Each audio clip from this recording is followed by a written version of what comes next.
Same to same story. ये जो दीदी है इनका स्टोरी सेम टू सेम है। तो आपके पति भी आपके नहीं सुनते? बहुत शराब पीते, बहुत सुनते। बच्चे हैं आपके? हाँ, तो आपके पति को आपने समझाया होगा कई बार? बहुत। लाए हैं? नहीं आते। नहीं आते। कथा भी नहीं सुनते? सुनने भी नहीं देते, पूजा पाठ भी नहीं करने देते। कुछ कमाते हैं? कमाते हैं लेकिन सब उड़ा देते हैं। तो उनके पिताजी उनकी माताजी नहीं पिताजी नहीं है, माताजी बहुत परेशान है। माताजी है, 2 बच्चे हैं और वो उनके साथ रह रहे हैं। मैं 6 साल से उनके साथ नहीं रह रही। तो फिर आप नहीं रह रहे हैं तो फिर वो कहाँ हैं? वो गांव में है और मैं दीदी ने मुझे जॉब लगा दिया मुंबई में, तो मैं वहीं पे ही काम करती हूँ। अच्छा, तो फिर पति वहाँ अकेले रहेंगे तो फिर वो कल को वो रास्ता भटक गए फिर? नहीं भटक सकते क्योंकि शराब पीते हैं और शादी करने के लिए सोचे, दूसरी पर नहीं मिलती उनको। अच्छा, दूसरी शादी करना सोचेंगे तो हाँ। मिलेगी नहीं उनको? गए घूमे लेकिन नहीं मिली। हाँ, कैसे मिलेगी? फिर सही। मैं आपका भागवत वगैरह सुनी तो फिर मैं गई थी अभी शिवरात्रि में, सोची थी उनको समझाऊंगी और उधर लेके आऊंगी। 2 महीने रही लेकिन फिर और बहुत परेशान किए। जो 6 साल का वो बदला ले रहे थे मेरे से। फिर भी मुझे तलाक के लिए कोर्ट लेके जा रहे थे, लेकिन मेरी इच्छा थी कि मैं आपसे एक बार बात करूं, बोलूं, इसलिए आई थी। एक बार ले आना। नहीं आएंगे गुरुजी, अगर आप एक बार शायद थोड़ा भी आपके इधर से किसी का भी कॉल जाए तो शायद आ सकते हैं।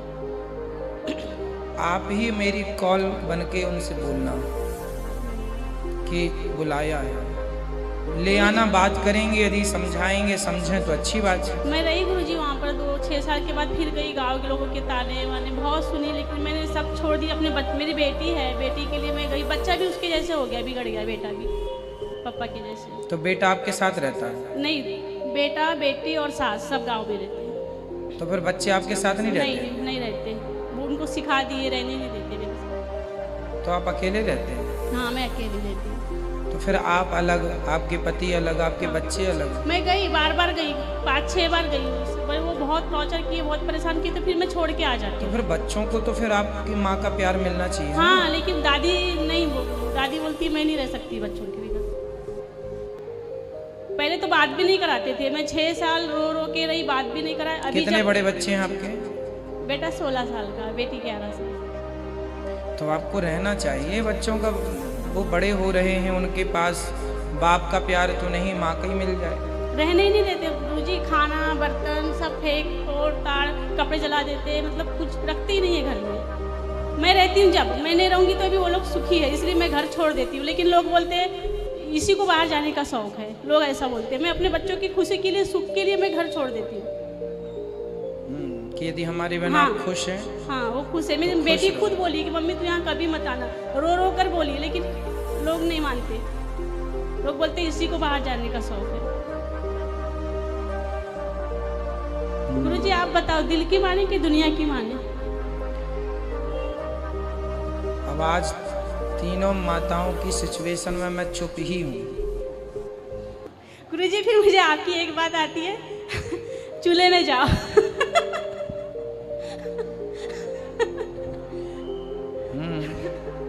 दिल की मानो बस। ठीक है, मैं इसमें क्या कहूँ, मुझे कुछ समझ नहीं आ रहा कि मैं क्या कह दूँ आपसे।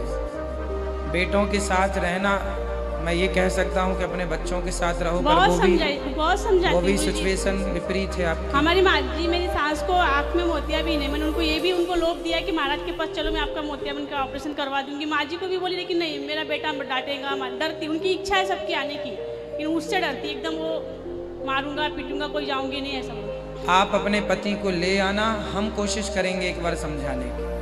ठीक है गुरुजी, लेके आओ। गुरुजी एक भजन सुनाते हैं आपको।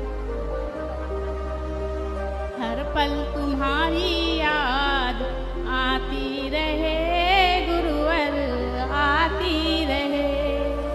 तुम्हारी छवि मन को लुभाती रहे। हर पल तुम्हारी याद आती रहे गुरुवर, आती रहे। राधे राधे राधे। खुश खुश खुश खुश। राधे राधे गुरुजी। जी गुरुजी क्या कहूँ मैं, मेरे पति दारू पीते हैं पूजा भी करते हैं, परिक्रमा भी देते हैं, ठाकुर जी की सेवा करते हैं, हर महीने गोवर्धन की परिक्रमा भी देते हैं, पर शाम को दारू पीते हैं, फिर बहुत गंदी गंदी गाली देते हैं। अच्छा ये बताओ, अभी आपने ये जो उड़ीसा वाली बहन है इनका भी दुख सुना? हाँ। ये जो बहन है अभी आपसे पहले बोली, इनका भी दुख सुना। हाँ। और आपका भी दुख है। अब बताओ, आप तीनों में सबसे ज्यादा दुख किसका है? मैं तो ये कहती हूँ, वो परिक्रमा भी देते हैं, इतनी पूजा करते हैं, वो कितनी समझाते हैं, बच्चे भी समझाते हैं।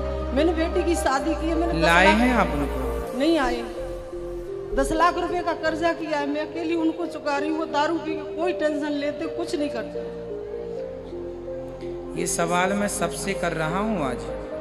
आप सभी श्रोताओं ने आज तीनों बहनों की दास्तां सुनी। अब ये बताइए कि तीनों में सबसे ज्यादा दुख किसका है? इनका, इनका या इनका? किनका? पीली बहन का?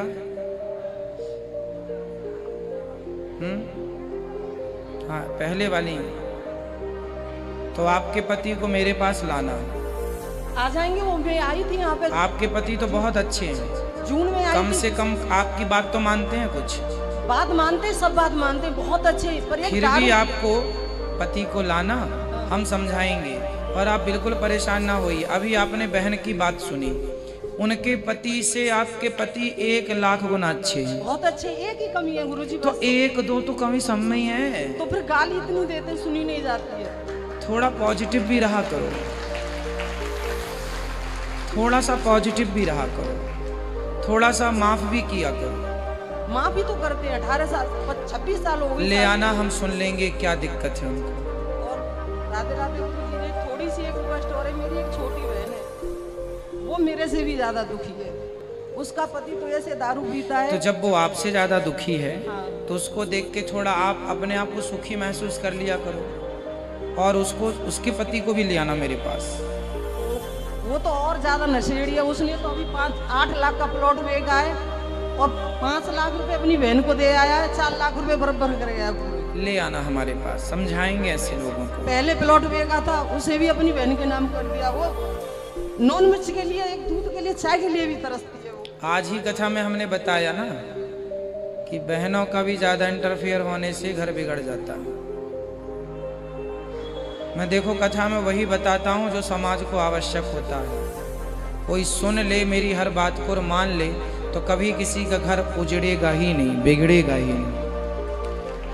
कोई मन लगा के मान ले एक बात को। मैं तो ये कहती हूँ, ये दुनिया में दारू खत्म कर दे तो ये नारी अच्छी तरह से सुरक्षित रहेंगी ना। हाँ मैया, नारी सुरक्षित हो जाएगी, दारू बंद करना। बैठो, अभी भैया मिल लेंगे, बैठ जाओ, अभी मिल लेंगे, आराम से बैठ जाइए।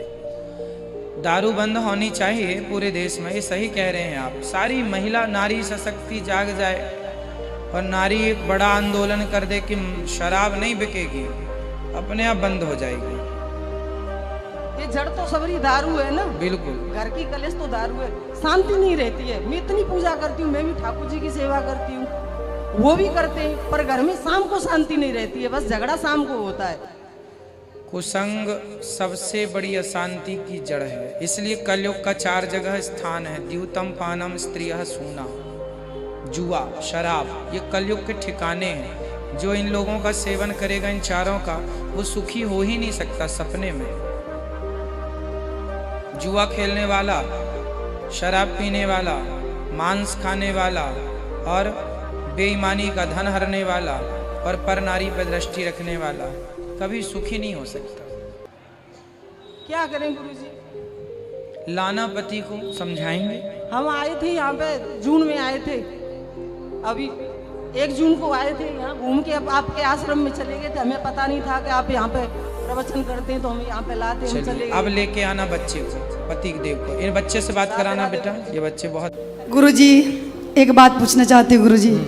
पहले तो धन्यवाद देना चाहती हूँ अपने भोलेनाथ से, गुरु के, कि आज यहाँ तक पहुँचने के लिए उनकी कृपा से मैं यहाँ तक पहुँचे हैं। तो भोलेनाथ की धन्यवाद देती हूँ, माँ पार्वती के। और गुरुजी, दूसरी बात पूछना चाहती हूँ कि जितना मंडली है शिव चर्चा वाली, हम लोग कथा करते हैं सत्यनारायण स्वामी की, तो उसमें हवन हम लोग लेडीज करते हैं, ठीक। तो क्या नहीं करना चाहिए?